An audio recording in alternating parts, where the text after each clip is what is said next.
Welcome to home cooking daily. இன்றைக்கி நம்ம அரைச்சி விட்ட சாம்பார் எப்படி செய்கிறதுன்னு நம்ம பார்க்கலாம். அதுக்கு இந்த 4-5 இன்க்ரீடியன்ஸை நம்ம வறுத்துக்கணும். இதை நம்ம அவரைக்காய், என்ன காய் வேணாலும் போடலாம், உங்களுக்கு விருப்பமான காய் போடலாம். நான் இன்றைக்கி அவரைக்காயும் வெள்ளை பூசணிக்காய் வச்சுருக்கேன். ஒரு 15 சின்ன வெங்காயம், 15 சின்ன வெங்காயம், 2 தக்காளி, மீடியம் சைஸ் தக்காளி 2. பருப்பு நான் 150 கிராம் பக்கம் 150 கிராம் பக்கம் நான் வேக வச்சுருக்கேன் தனியாக. பெருங்காயத்தூள். இப்போது நம்ம முதல்ல குழம்பு எப்படி தாளிக்கிறதுன்னு தாளிச்சிடலாம். கடலெண்ணெய் ஊற்றிருக்கேன். கடலெண்ணெய் செஞ்சால் நல்லாயிருக்கும். நீங்கள் விருப்பமான உங்கள் எண்ணெய் வேணாலும் போட்டுக்கலாம். தேங்காய் எண்ணெய் போட்டுக்கலாம், இல்லை கோல்டு வின்னர் போட்டுக்கலாம், என்ன வேணாலும் போட்டுக்கலாம். நான் கடலெண்ணெய் செஞ்சுட்ருக்கேன். நல்லெண்ணெய் வரைக்கும் கூட செய்யலாம். எண்ணெய் காயட்டும்.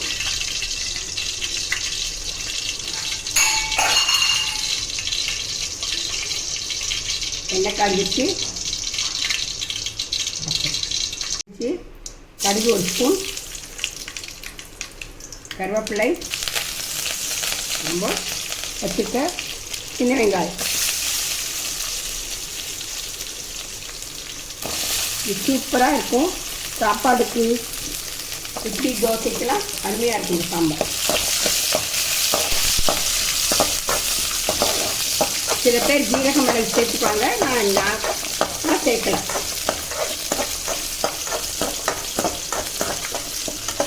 வெங்காயம் நல்லா வணங்கணும்.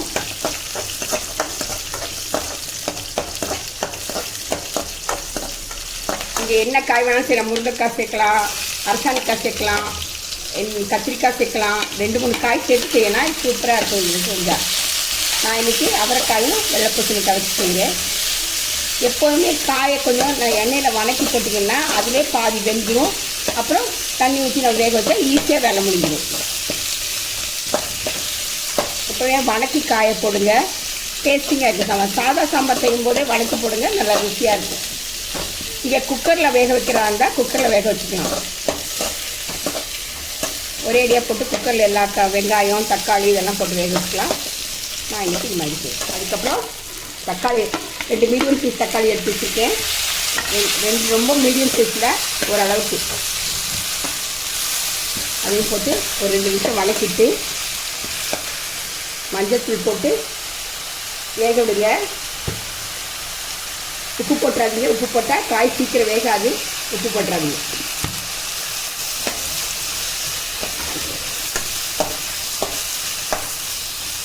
சூப்பரான டேஸ்ட்டில் இருக்க போது இந்த சாம்பார். டெய்லி செய்கிற சாம்பார் தூளை போட்டு செய்கிறத விட இப்படி அரைச்சி வச்சு சாம்பார் செஞ்சீங்கன்னா சூப்பராக இருக்கும்.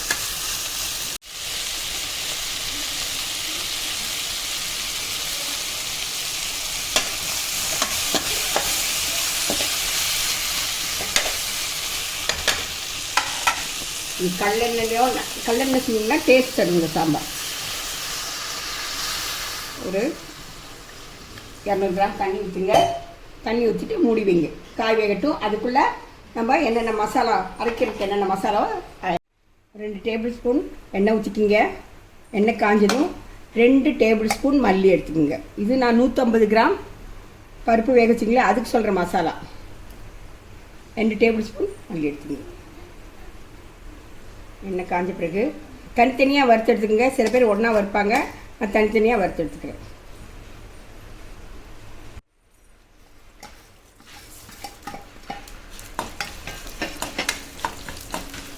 ஒரு மாதிரி மல்லி வாசனை வரும். அது வரைக்கும் நல்லா வரும். அதே எண்ணெயில் நம்ம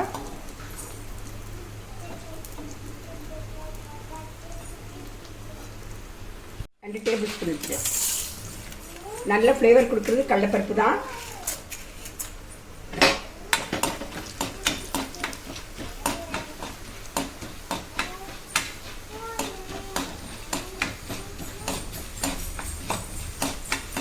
டீஸ்பூன் இல்லை, டேபிள் ஸ்பூன் எல்லாத்தையும் போட்டுருங்க. 3/4 டீஸ்பூன், 3/4 ஸ்பூன் இல்லை, 3/4 டீஸ்பூன் வெந்தயம்.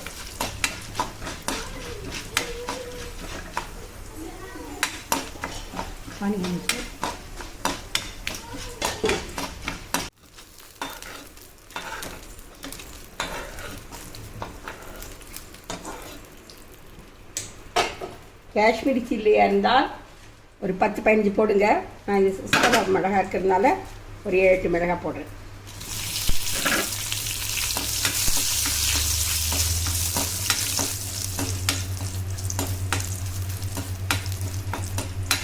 மூணு ஸ்பூன் திருவண்ண தேவனை போட்டுக்கோங்க. போட்டு இதை நம்ம அரைச்சி வச்சுக்கலாம். நைஸாக அரைச்சி எடுத்துருந்துடலாம். காய் வந்தோடனே நம்ம ஒரு எலுமிச்சம்பழம் அளவுக்கு புளி கரைச்சி வச்சுருக்கேன்.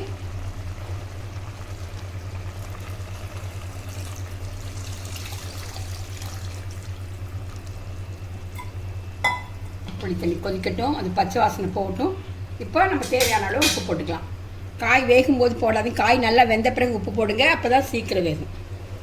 உப்பு போட்டுக்கலாம், டேஸ்டிங் பார்த்துட்டு அப்புறம் போடலாம். இப்போ புளியோட பச்சை வாசனை போகட்டும். இப்போ நம்ம அரைச்சி வச்ச மசாலா தூள்,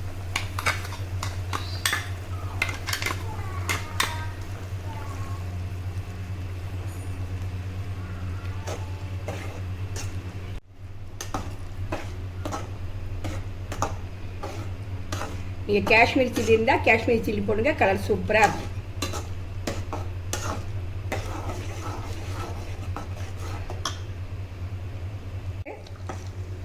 நம்ம வேக வச்ச பருப்பை போட்டுக்கலாம்.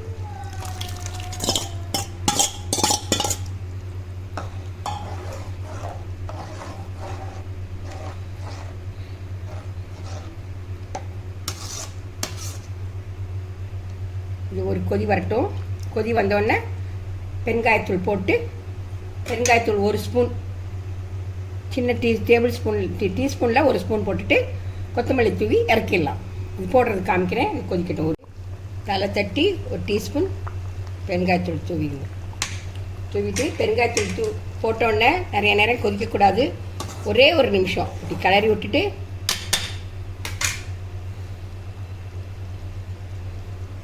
கொத்தமல்லி தூவி விட்டுட்டு அடுப்பை ஆஃப் பண்ணிடுங்க.